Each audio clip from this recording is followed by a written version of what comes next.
Sudah berapa kali kita mendapatkan bertubi-tubi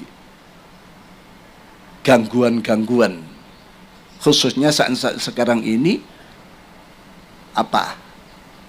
gaduhnya bab nasab, tapi yakhrujuna minaddin ya khurujas sahmi minar ramiyah, tapi dia secepat lepas dari agamanya, imannya, secepat anak panah lepas dari busurnya. Sholatnya luar biasa, ya, puasanya luar biasa, tapi detik per detik dia lepas dari Islam. Sekarang tanda-tanda itu ada. Penolakan kebenaran. Semua orang sedunia, mufti sedunia kalau menfatwakan, misalnya ini ya, pernah melihat ya, menfatwakan bahwa Ba'alawi itu sahih nasabnya, saya tetap menolak. Ulama dunia ditolak. Ini ilmu macam apa semacam ini? Bukan ajaran kita semacam itu. Ya. Sudah berapa kali kita mendapatkan bertubi-tubi gangguan-gangguan, khususnya saat sekarang ini gaduhnya bab nasab antara duriyah yang satu kelompok disebut Ba'alawi, yang satu kelompok disebut duriyah Wali Songo, terutama ini. Kalau Gresik insya Allah aman-aman saja. Saya tidak melihat ini jadi sesuatu yang besar, ya, karena di sini juga para bagian muassis banyak, termasuk almarhum Kiai Burhan, ya. Ada putranya Kiai Khisni, tapi di tempat lain bahkan sudah masuk ke cabang-cabang, dipengaruhi cabang-cabang agar mereka menolak Ba'alawi, menolak. Ya memang ada perbuatan salah pemicunya, ya. Tapi sebagai umat Islam kan tidak sampai seperti, apalagi warga Nahdien kan tidak sampai membesar-besarkan masalah. Apalagi itu hanya kelakuan ya 1-2 orang, saksia, tapi yang dihantam adalah jamiyahnya atau babonannya. Dan ini akan terus kalau tidak segera ada, ingat bagaimana mulai sejak Syekh Nawawi Al-Bantani yang memberikan semacam sinyal-sinyal akan perlunya lahirnya sebuah organisasi. Lalu diperjelas oleh Syekhuna Khalil dengan mengirimkan surat Toha mulai ayat 17 sampai 23 disertai tongkat dan seutas tasbih. Ini isyarat kuat agar Asy-Syaikh Al-Akbar Mbah Hasyim Asy'ari membentuk sebuah organisasi yang sakti mandraguna, yang seperti tongkatnya Nabiullah Musa alaihissalam. Sewaktu-waktu dibutuhkan dilempar berubah menjadi ular naga yang membasmi kebatilan, bid'ah, khurafat, ya, ketidakjujuran, ya, ketidakseimbangan dalam kehidupan. Kalau sudah dunia ini merata baik, sejahtera semua, ya, silahkan menjadi tongkat kembali. Ya. Nah ini, bahkan bukan hanya silakan, para mustasyarin, para syuriyin, ya, para kiai-kiai kalau sesepakat kamu sudah harus kembali waktunya menjadi tongkat. Jangan terus-terusan menjadi ular. Kalau sudah mereka beliau menyatakan waktunya kamu kembali, tugasmu sudah selesai, sudah tercapai. Ya tidak ada kata nanti, besok, langsung sami'na wa ata'na yang ada. Itu dulu. Kalau sekarang kalau ada perintah begitu nanti dulu. Ya. Maunya dia ingin jadi ular terus, tidak mau kembali menjadi tongkat. Jadi ngulo terus. Nah, inilah sebuah suasana yang seperti itu. Bagaimana bisa kembali pada saat-saat ini? Para kiai, para hadirin hadirat punyai rahimakumullah jami'an. Saya sampaikan masalah kegaduhan ini. Ini berbahaya karena menyangkut ilmiah. Ilmiahnya mulai dari Syekh Nawawi katakan, Syekhana Khalil Mbah Hasyim. Itu keterikatan dengan para duriyat Ba'alawi itu sangat ketat antar guru dan santri. Berapa gurunya Syekh Nawawi, santrinya, gurunya Syekhana Khalil dari Ba'alawi. Bahkan di dalam ini buku yang nanti di launching itu disebutkan oleh Syekh Akbar Syekh Basim Asy'ari di dalam muqaddimahnya. Ya. Bahkan PCNU pertama kali yang dibentuk di Jombang pada tahun 1928 itu mustasarnya Basim Asy'ari dengan Habib Muhsin kalau tidak salah, dan itu dibentuk di rumah beliau. Surabaya, Gresik, tidak bisa lepas karena ini babakan ilmiahnya. Lah, Nahdlatul Ulama memuliakan seseorang bukan karena nasab sebetulnya. Nasab itu hanya sebagai tanda lambangnya, tapi keilmiahannya, keilmuannya dan ketakwaannya itu. Ini sebetulnya. Jadi tidak membela sana, tidak membela sini sebetulnya. Siapa yang takwa? Siapa duriannya Wali Songo? Wong saya ini juga termasuk bagian daripada Nusantara. Kalau belum masuk pada tataran ulama Nusantara, saya ini bagian Nusantara juga. Cintanya pada Wali Songo ya tidak perlu diragukan. Tapi kalau ada orang baik punya jasa, ya itu. Jadi kalau ini terus-menerus dibiarkan, apalagi hal ini saya ingat sebetulnya timbulnya hal-hal semacam ini itu karena penyakit ujub. Saya pernah mendengar tokoh ulama antara lain Sayyid Muhammad Ali Al-Maliki pernah menyatakan sebuah riwayat hadis, idza ra'aitum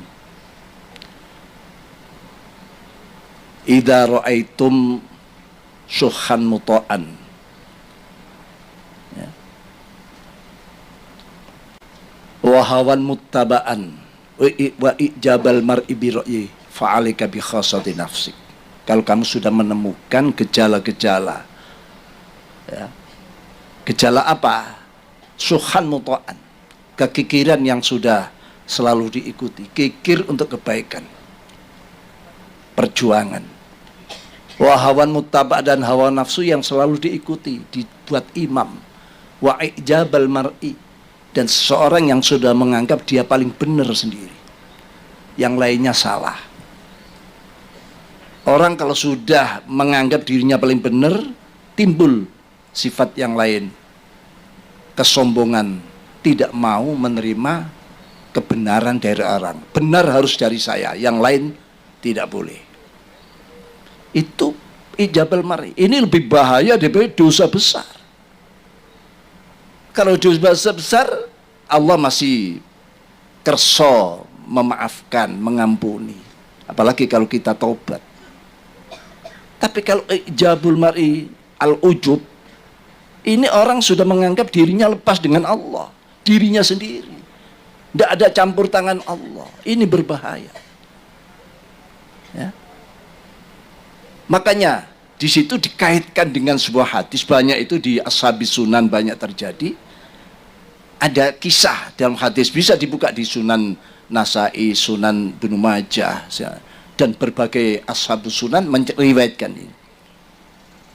Pada suatu ketika sedang ada majelis dirosah, dares, ya, para sahabat senior pada Rasulullah, antaranya sahabat Anas, sahabat Jabir, ya, dan beberapa sahabat yang lain. Di situ juga sahabat Abu Bakar, sahabat Umar, sahabat Ali, sahabat Utsman absen saat itu.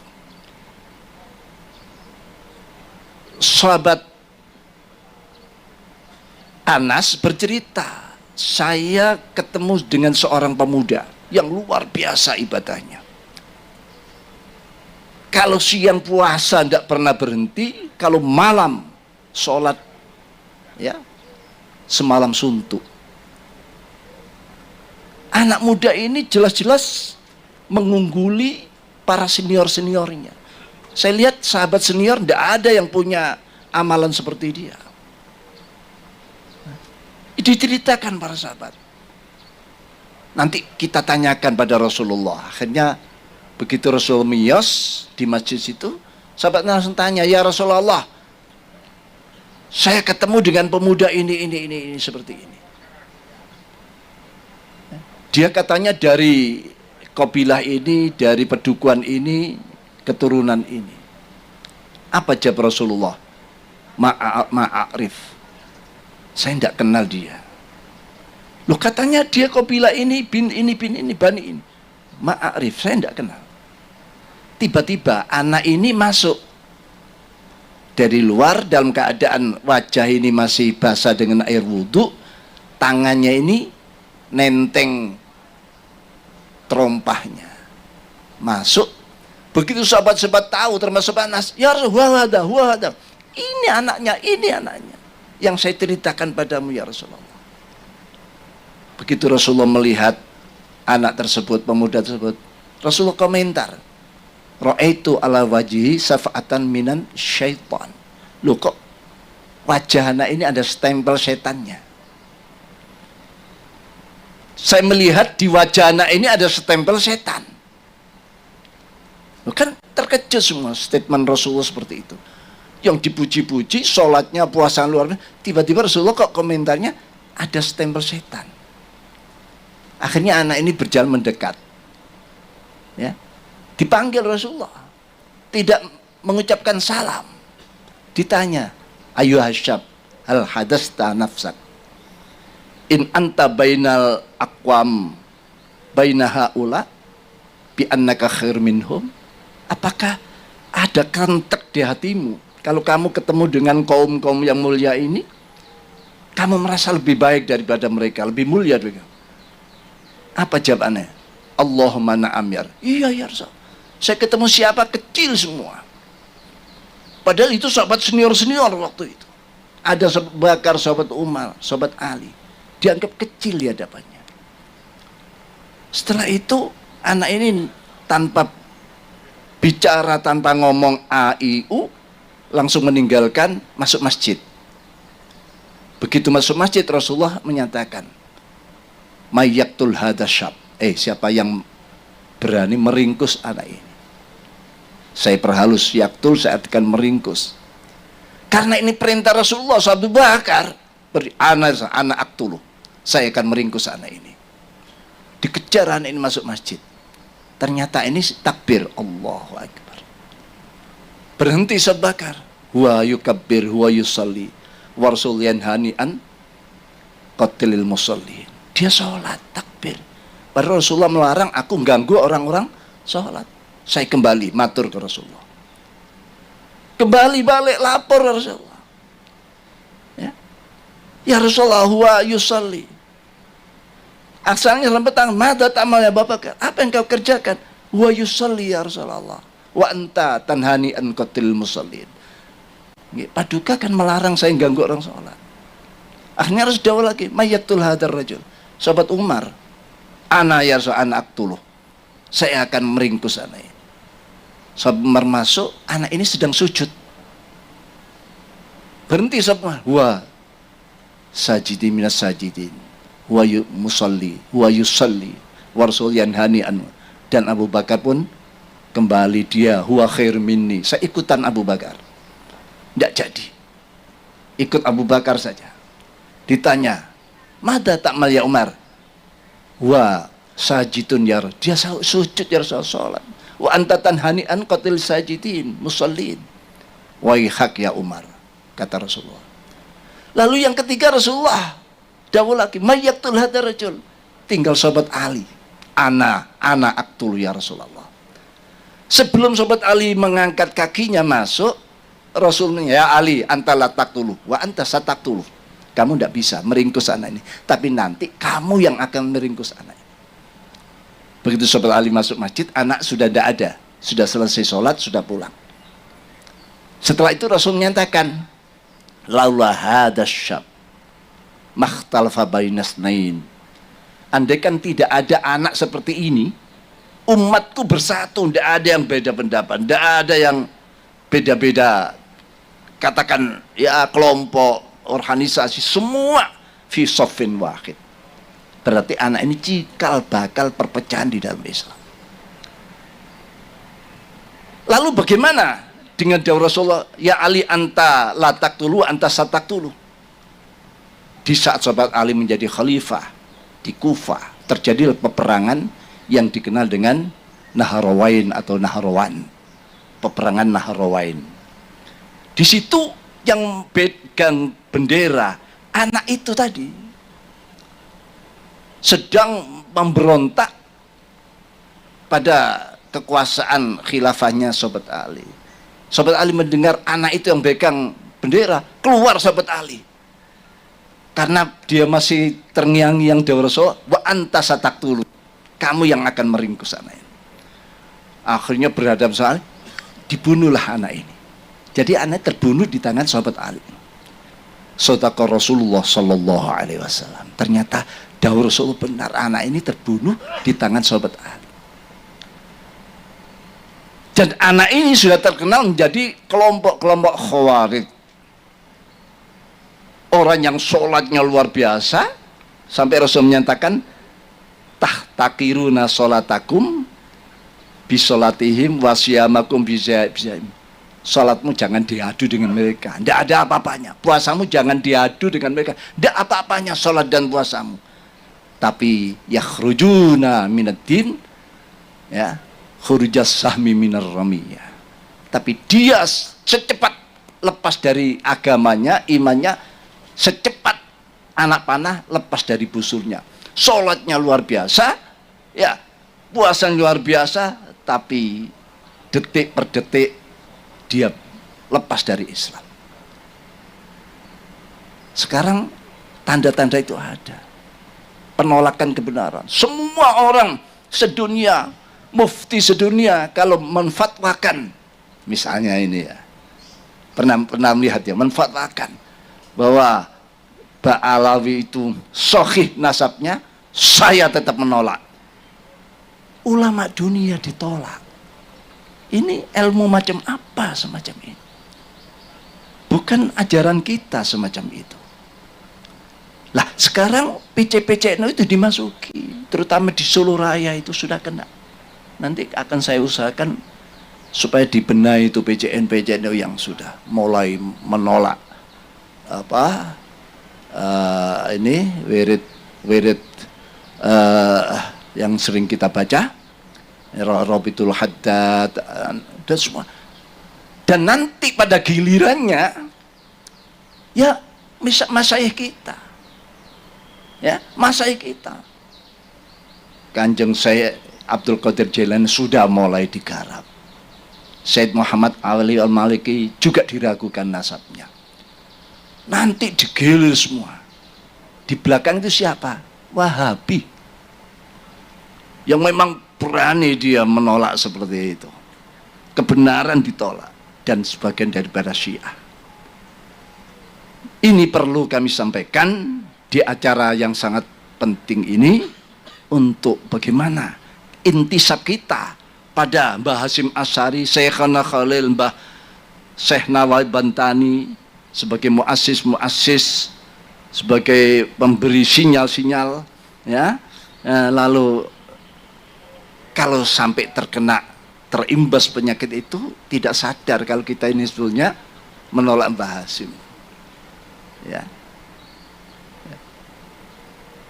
Inilah cara mereka ingin bagaimana NU ini yang begitu sudah besar ingin digelir.